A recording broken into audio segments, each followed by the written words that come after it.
So by popular demand, today I'm going to be opening up a bit to share with you guys an exclusive behind the scenes look at how I edit my videos on my iPad Pro. You guys really seem to be enjoying these iPad videos that I've been putting out lately, and as a professional producer in the production field, I feel like it just only makes sense for me to do some skill sharing so you guys can learn some cool things from me and just pick my brain. This process has been efficient, it's been effective, so hopefully you guys find this video helpful.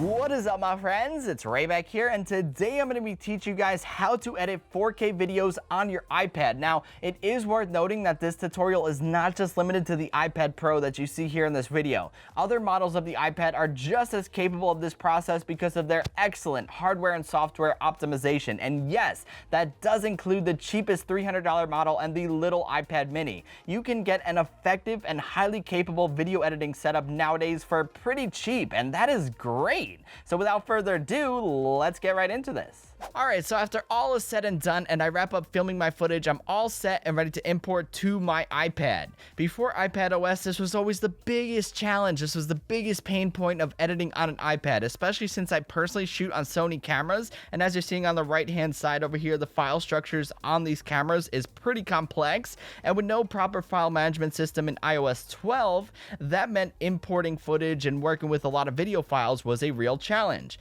I had to get creative here. So basically what I did is I created albums. Albums basically worked as folders for me, and I used the Photos app. So as you're seeing here, I have my video assets folder, which basically has my intro, outro, logos, whatever I need for videos. It's kind of a band-aid solution, but you know, at the time, it got the job done. In iPadOS 13, let me show you guys something really cool. Things get a whole lot simpler. So on the left-hand side is my iPad's internal storage, and on the right-hand side is my Sony's SD card. And what I can do over here is basically select the clip right here. Boom. No, we want to grab it and drag it right there. This is still a beta, so if there are some quirks that you see in this video, it is a beta, please note. But yeah, what I could do now is I could basically just select and drag and drop right from my SD card to my iPad's internal storage. This is such a game changer. From there, after all my footage is complete, I open up my favorite app of all time, LumaFusion. As I mentioned in previous videos, this is the app that I use to edit all my videos, and it is arguably the best mobile video editor out there to date. I'm not even kidding you. Luma is as close as you can get to Adobe Premiere or Final Cut Pro on your iPad. Basically, once I'm in here, I'm going to create a project and a new timeline over here. For the sake of this video, we're going to call it iPad tutorial.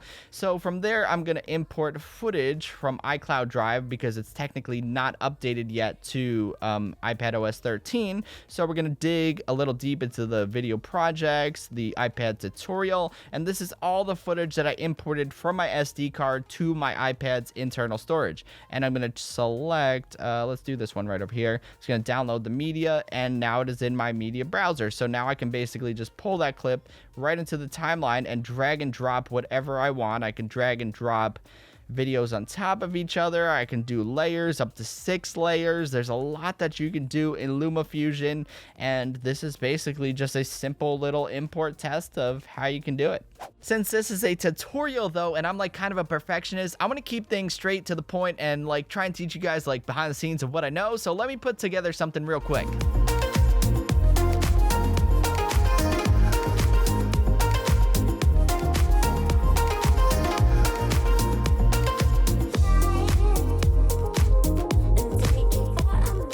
So here is kind of a semi-polished project, nowhere near my best work, and it probably makes 0 sense whatsoever, but as you saw, there is a lot of dragging and cutting involved to make polished content, and this should actually be more than enough for the sake of this tutorial. Now, a neat little tip and trick that I actually do to streamline my workflow and make things simple is I actually save all of my video assets like intros, outros, lower thirds. I organize them all here on my iPad. I save them locally, and whenever I need them, they are ready to go. So as you're seeing throughout this video, the majority of my video editing process nowadays is basically just drag and drop. If I need my intro, it's going to be right here. If I need my outro, it's going to be right over here. And you know, whatever footage I need, as you saw before, I just import it right here and it's going to show up in my media browser. I just drag it down whenever I need it and I'm good to go. Drag and drop for the win. So after my edit is all said and done and complete, this is the point in the process where I clean things up a bit before exporting and uploading to my channel. I'll watch my edit back, play it back, and make any minor tweaks that are needed. From there, the last step to do is to color correct and add any effects that are needed. In the videos that you see on my channel nowadays, they really aren't too effect heavy, but other projects that I do on the side outside of my channel occasionally are. But what I do, however, is I color correct all my videos that you see on my channel. I try and stylize them and just make them pop. There's a surprising amount of color correction tools that you can actually use in LumaFusion, and once you fool around with them and find exactly what you want, you can actually save the preset as a LUT so you can use it next time. If you generally shoot in like a studio or the same location over and over and over again, it basically adds to your drag and drop process and it makes things a lot easier. Once I'm good with this and I find the color that I need, I export the video and I am good to go and I upload to my channels. Boom. Okay guys, so there you have it, a general overview of how I edit my videos on my iPad Pro. I kind of gave away some secrets in the process, but it's all good because my workflow is always changing. It never stays the same. And you know, I just want you guys to learn more about what I do behind the scenes. Like, I'm a creative person who does a lot of creative things like day in and day out. So hopefully you guys enjoyed this video. If you did, be sure to give it a thumbs up and hit that subscribe button because it always helps out the channel. And until the next one, I'll catch you guys later. Peace.